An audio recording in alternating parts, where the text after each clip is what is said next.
Señor esté con ustedes.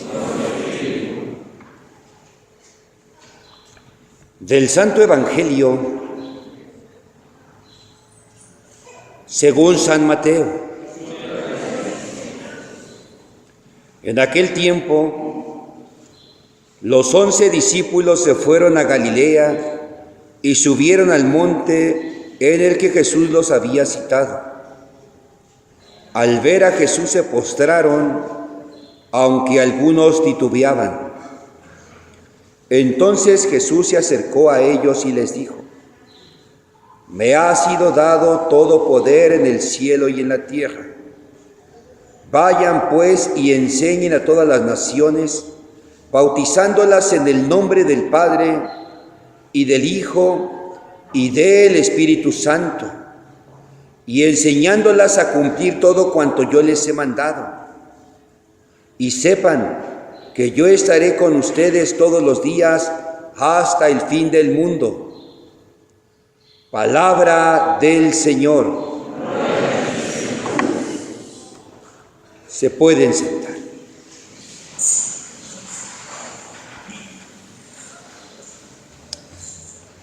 El Señor, queridos hermanos, nos regala hoy este hermoso pasaje que es el final del Evangelio de San Mateo. Y lo primero que nos dice es que los 11, no los 12, porque no está Judas, el traidor, el representante del pueblo judío que pidió la muerte de Jesús. Por eso Judas representa a todos los judíos que gritaron: crucifícalo, crucifícalo. No tenemos más rey que al César. Tenemos una ley y según esa ley tiene que morir porque se ha llamado Hijo de Dios. No queremos a ese, dijeron. Suéltanos a Barrabás. Entonces Judas representa al pueblo judío que no aceptó a Jesús ni su mensaje y que al contrario pidieron su muerte. Los 11 representan al resto de los discípulos, no solo 11, representan a todos aquellos que ahora, dispersos por el mundo, tienen que anunciar el mensaje de Jesús o tienen que cumplir con la tarea o misión que Jesús les va a encomendar. Esos 11 subieron al monte donde Jesús los había citado. El monte en la Sagrada Escritura es el lugar de encuentro con Dios. Ya sabemos nosotros desde luego que el lugar privilegiado para encontrarse con Dios es el corazón del ser humano, que el lugar favorito de Dios es el corazón de los hombres. Pero en la Sagrada Escritura el monte es el lugar por excelencia donde Dios se manifiesta. En un monte, el Sinaí, el Señor entregó las tablas de la ley a Moisés. En otro monte, Jesús se transfiguró ante la presencia de Pedro, Santiago y Juan. En un monte, el Señor pronunció en el capítulo 5 del mismo Evangelio de San Mateo las bienaventuranzas. Ahora en un monte cita a sus discípulos. Dice el Evangelio que al ver a Jesús se postraron, aunque algunos titubeaban. Titubear es el mismo verbo que aparece cuando Jesús va caminando sobre las aguas en el mismo Evangelio de San Mateo. Y entonces Pedro le dice: Señor, si eres tú, mándame ir a ti caminando sobre las aguas. Ven, le dice el Señor. Y entonces Pedro comienza a caminar sobre las aguas, pero de pronto titubeó, le entró la duda y comenzó a hundirse. Caminar sobre las aguas, según el Antiguo Testamento, es lo propio de Dios. Dios camina sobre la espalda del mar, o Dios camina sobre el dorso del mar, es decir, Dios camina sobre las aguas. Lo propio de Dios es caminar sobre las aguas. Por eso cuando Jesús aparece caminando sobre las aguas, está manifestando su condición divina, su calidad divina. Y quiere compartir esa condición divina, esa calidad divina a los hombres. Por eso invita a Simón también a que éste camine sobre las aguas. Y Simón comienza a caminar sobre las aguas, empieza a participar de la condición y de la vida divina. Pero duda, titubea y comienza a hundirse. Ahora Jesús está resucitado, le ha sido dado todo el poder en el cielo y en la tierra. Es Dios. Pero algunos titubean. No son capaces de comprender que esa vida del resucitado, que esa vida de Dios pueda también compartírsele a ellos.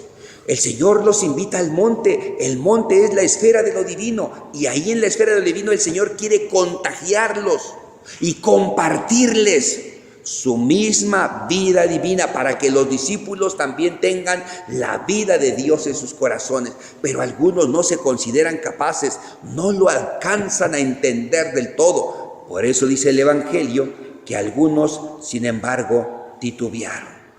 A pesar de eso, el Señor no los rechaza. Al contrario, dice inmediatamente el Evangelio, Jesús se acercó a ellos, a estos que titubean. Es que en el camino de la vida también, cuando nosotros titubeamos, queridos hermanos, el Señor no se aleja de nosotros. Cuando dudamos o cuando decimos perdemos la fe, el Señor se acerca a nosotros. Cuando no comprendemos muchas cosas acerca de Dios, el Señor se acerca a nosotros. Nunca nos desampara, nunca nos deja solos, siempre, incluso en nuestras dudas, en nuestros titubeos, el Señor se acerca a nosotros. Les dijo que Él tenía el poder en el cielo y en la tierra. Y entonces les comparte la misión. La misión consiste en enseñar a todas las naciones, bautizándolas en el nombre del Padre, del Hijo y del Espíritu Santo, y enseñándoles a cumplir todo cuanto Él ha mandado. La tarea es hacer discípulos de todas las naciones. Ya no solo de los judíos le han rechazado, los judíos le han crucificado. Judas es el ejemplo de ellos. Por eso ahora el reino de Dios queda abierto para todos. Y la tarea de los discípulos es hacer discípulos de Jesús en todos los rincones del mundo, en todos los confines de la tierra. Y la tarea es que todo mundo sea un discípulo de Jesús. Pero para ser discípulo de Jesús se necesitan dos cosas. Primero, recibir el bautismo, y segundo, practicar o poner en práctica todo lo mandado por Jesús. Bautícenlos en el nombre del Padre y del Hijo y del Espíritu Santo. ¿Y eso qué significa? ¿Que tienen que derramar agua sobre nuestra cabeza y pronunciar la fórmula trinitaria? ¿O es mucho más que eso? Es mucho más que eso. Bautizarse es tener la experiencia de Dios como Padre, vivir como un auténtico hijo de Dios. Bautizarse es vivir como un hermano de Jesús y como un hermano de los hombres. Bautizarse es dejarse mover por el Espíritu Santo y no por nuestros estados de ánimo, nuestros caprichos o nuestros sentimientos.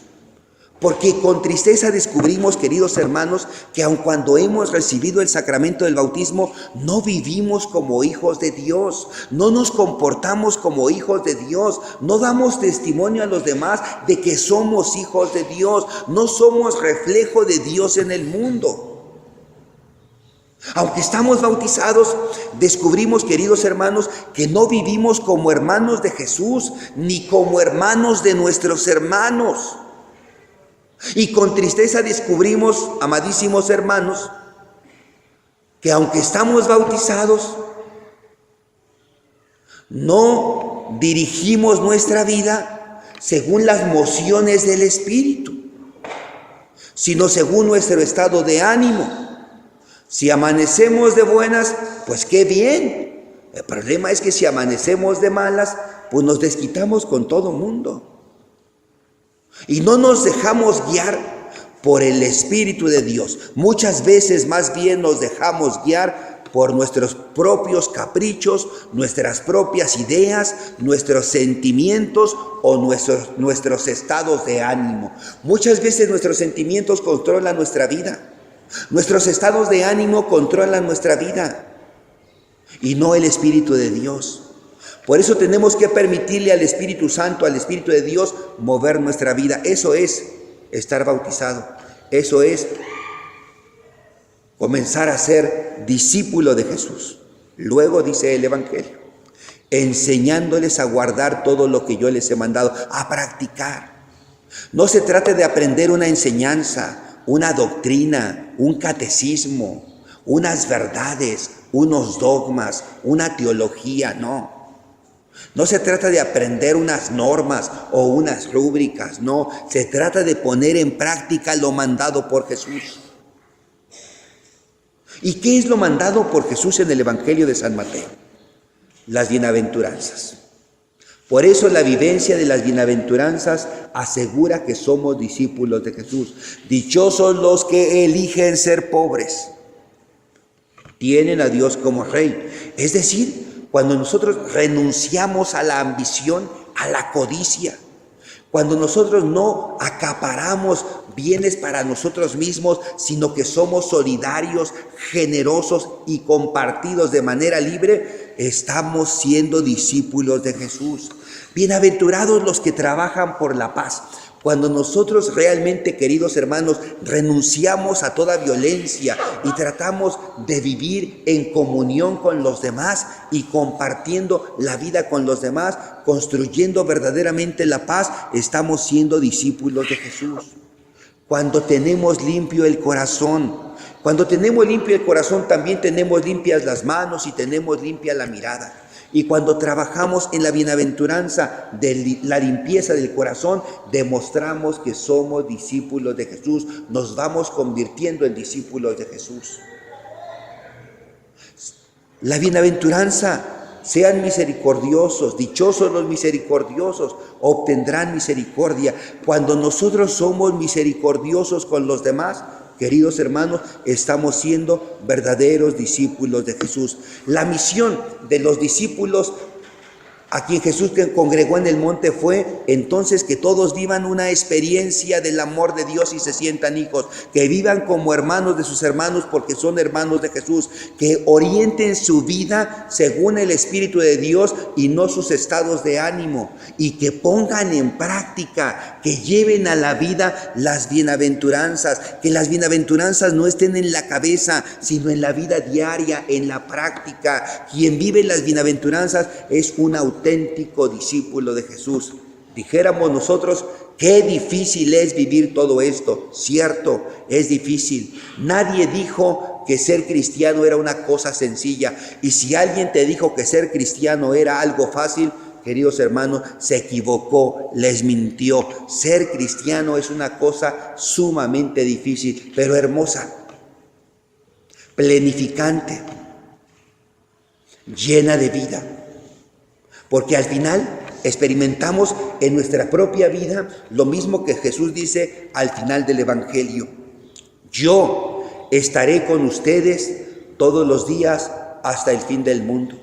Cuando vivimos como hijos de nuestro Padre, cuando vivimos como hermanos de Jesús y hermanos de los demás, cuando nos conducimos por el Espíritu Santo, cuando vivimos las bienaventuranzas, ahí está Jesús con nosotros. Él es el Emmanuel, es el Dios con nosotros. Él está a nuestro lado para decirnos que el camino por el que vamos es el correcto, que el camino por el que vamos es el verdadero, que estamos haciendo bien las cosas y nosotros experimentamos esa felicidad que viene de Jesús, que está al lado de nosotros porque vamos por el camino de la verdad y de la vida. Pidámosle pues, queridísimos hermanos, al Señor que nos conceda de verdad vivir nuestro bautismo y vivir las bienaventuranzas para poder dar testimonio a todos de que participamos de la vida divina y somos discípulos de Jesús. Que así sea. Amén.